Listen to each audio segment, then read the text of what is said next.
আসসালামু আলাইকুম। কেমন আছেন সবাই? আশা করি সবাই ভালো আছেন। আমিও আপনাদের দয়া আল্লাহ পাকের রহমতে ভালো আছি।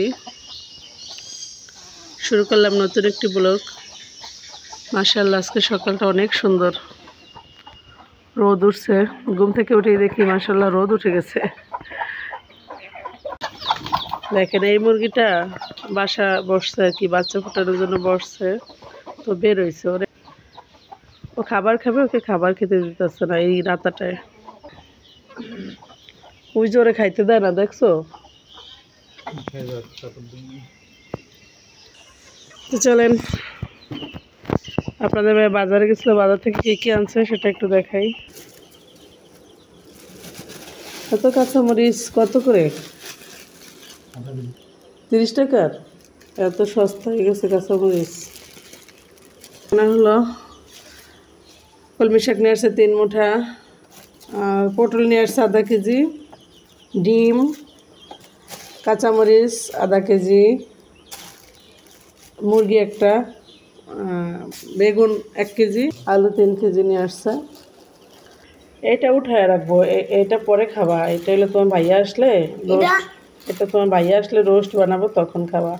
এখন ওইটা মুরগি না, ওটা মুরগিরই চাম্বা।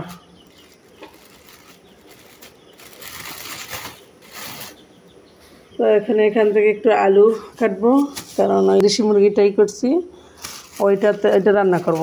ওটা কিছুটা রান্না করব, তাতে একটু আলু দিব, একটু আলু।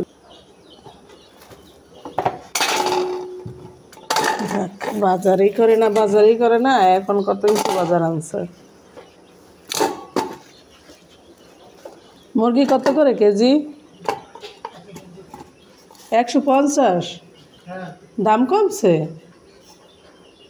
কোরবানির দেখে মনে হয় দাম কমছে, বোঝা গেছে। কারণ কোরবানিতে তো সহজে কেউ পোলট্রি মুরগি খাইবে না, সবাই কোরবানির মাংসই খাইবে, এই জন্যই দাম কমছে, বুঝতে পারছি আমি। এগুলা কি ভর্তা খাবার সবে? তুমি যে বললা যে ভর্তা খাওয়ার জন্য। হঠাৎ করে গতকাল থেকে আমার হাতে ব্যথা করতেছে, প্রচুর হাতে ব্যথা করতেছে। কেন? ওই যে মুরগিটা কাটছি তারপর থেকে এরকম অবস্থা, মানে ব্যথাটা করতে আসছে। মুরগিটা, দেশি মুরগিটা অনেক শক্ত। রেডি করে আসতেছি।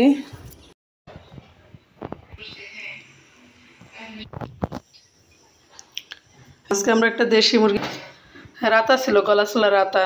তো রাতাটা ভাবছিলাম যে আরও কিছুদিন পর, কারণ আমার ছেলে আসবে তখন একলাম, কিন্তু মানে ওই সময় কি খাওয়ার কথা চিন্তা ভাবনা ছিল, তো তখন আর খাবো। এখন কেটে কুটে রাখলাম রেডি করে। তো ভাবলাম যে যেহেতু পুরা রাতাটাই এখানে, মানে পুরা রাতার মাংসটাই এখানে আছে, তো ভাবলাম যে এখান থেকে একটুখানি আর কি জাবের কেজার সাথে একটু রান্না করে দিই, আর বাকিটা জোনায়েদের জন্য রাখি। কারণ জোনায়েদ আসলে রান্না করলে সবাই খাবো, কিন্তু আমার জাবের যার সাথে অনেক ঠকে। তো ভাবলাম যে ওদেরকে একটু রান্না করে দিই, ওরা তো আর অত বেশি খাইতে পারে না, একটু একটু খায়, 1 পিস দিলেই ওদের হয়ে যায়। কিন্তু জোনায়েদ তো একসাথেই সব নিয়ে বসবে। তো ভাবলাম যে তাহলে ওরা যেহেতু বাসায় আছে, আর জোনায়েদ বাসায় নাই, এই জন্য ভালো মন্দ রান্না করা হয় না। কারণ ও বাসায় নাই, ও মাদ্রাসায় কি খায় না না খায়, যতই ভালো খাক, কিন্তু আমি তো আমার মাথায় তো চিন্তা থাকে যে আমার ছেলে কি খাইলো না না খাইলো। তো এই জন্য ভাবলাম যে আজকে একটু এই মাংসটা জাবেরকে আর জাসারাতকে, বাকি যেটুক থাকবে ওটুক জোনায়েদ আসলে রান্না করবো। কুটে রেডি করে রাখলাম। দরজার সামনে যে মুরগি তুই করতেছে সেগুলো আপনাদের ভাইয়ে পরিষ্কার করতে আছে একটু। কি করবে, করার তো কিছু নাই, আমি বাজার নিয়ে বসছি, সেইগুলো পরিষ্কার করতে আছে। আমরা ভাগে যোগেই কাজ করি, সব কাজেই ভাগে যোগে করি, এক একজন এক এক কাজ করি, আবার রাগারাগিও করি ভাগে যোগে, মানে সব কিছুই ভাগে যোগে করি, বুঝছেন? তো করা শেষ আপনাদের ভাইয়ের, এখন এই যে ঢুকতে আছে বাসায়। আমি বাজারগুলো নিয়ে বসছি। বাজার মাশাল্লাহ, এই যে আমগুলো পারছে গাছ থেকে, গাছ পাকা একদম। আম গাছ থেকে পেরে পেরেই খাই ভাবে, আমরা একসাথে কখনোই আম পেরে রাখি না। তো গাছ থেকে ওরা পেরে পেরে খায়, মানে একসাথে অনেক আম পেরে রাখবে, ঘরে বসে পাকবে এরকম করে না, গাছে পাকে, ওরা পারে এভাবে পেরে পেরে ওরা খায়। এখনও দেখলাম ওরা খেতে আছে আর কি। এই যে এখানে তারা এই খাইতেছে, আম খাইতেছে সকালবেলা। এরা যে কি পরিমাণ আম খাইতে জানে, আমি শুধু ফাঁকা যাই আমি শুধু। এই যে দেখেন কীভাবে আম খায়। তো এখন মুরগিটা বাকি আছে, মুরগিটা কাটবো।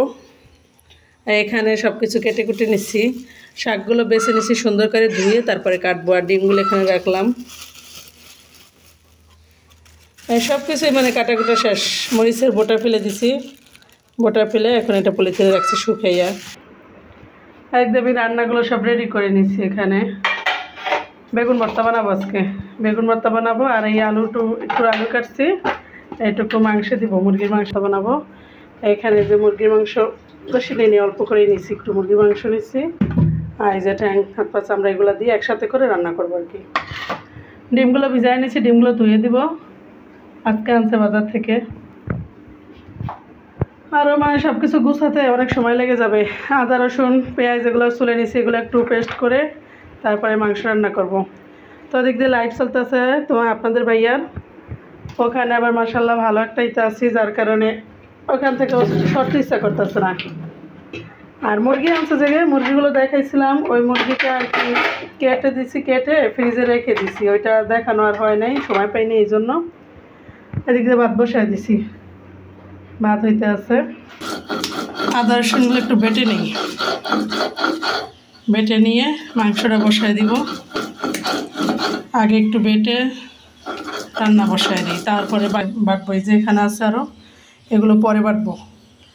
আগে একটু দিয়ে রান্না বসাই, কারণ ডিউটি আছে আমার আবার একটু পরে। তো ডিউটিতে গেলে একদম চাপ পড়ে যাবে অনেক।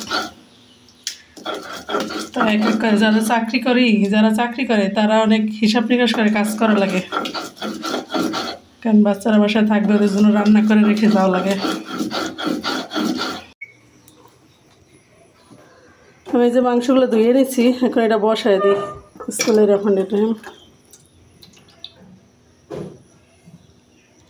এক এক করে সব মশলাগুলো দিয়ে নিব। এই যে সব মশলা দিয়ে ভালো করে নেড়ে নিই।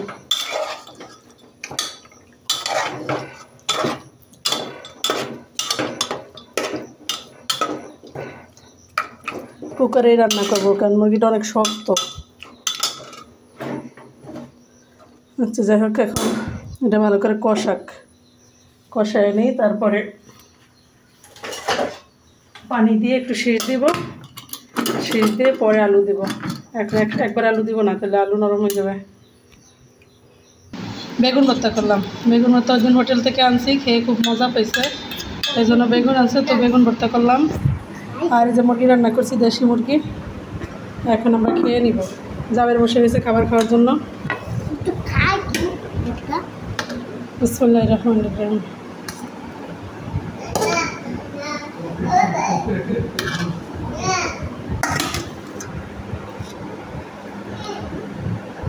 একটা আলু দেই বাবা, মাংস আছে তোমার, একটা আলু দিব?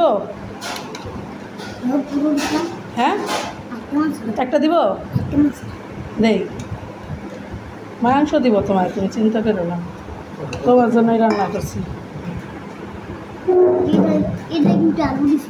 একটা আলু খাবা? নাও, বিসমিল্লাহির রহমানির রহিম বলে খাও। নাও,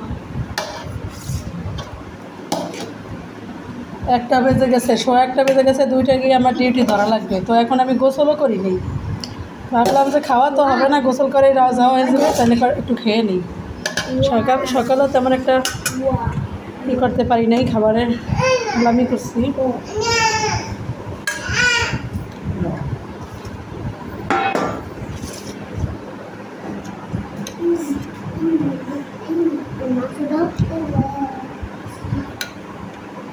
বাবা তুমি খেয়ে ওঠো, তাড়াতাড়ি উঠো, তাড়াতাড়ি খাও। সরো, দশরাত কি খুশি, দুষ্টামি করতে পারলে অনেক খুশি।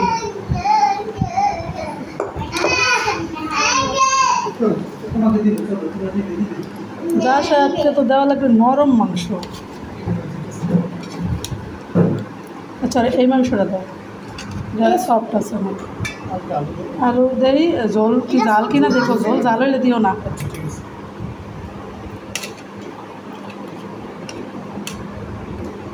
খাওয়া খাইতে থাকো বাবা, খাইতে থাকো।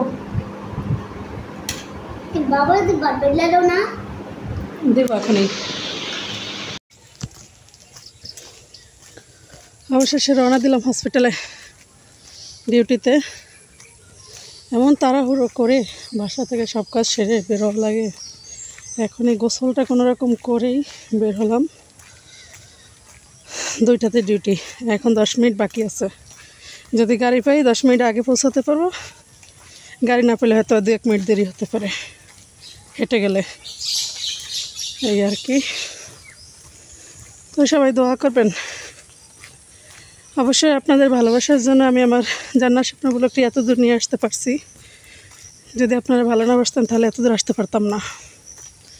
আপনাদের ভালোবাসা আমি ধন্য, আল্লাহ পাকের কাছে আমি শুকরিয়া আদায় করি। তো সবাই দোয়া করবেন, সবাই আমার জান্নাত স্বপ্নগুলোকে সাথে থাকবেন, লাইক কমেন্ট সাবস্ক্রাইব করে বন্ধু হয়ে পাশে থাকবেন।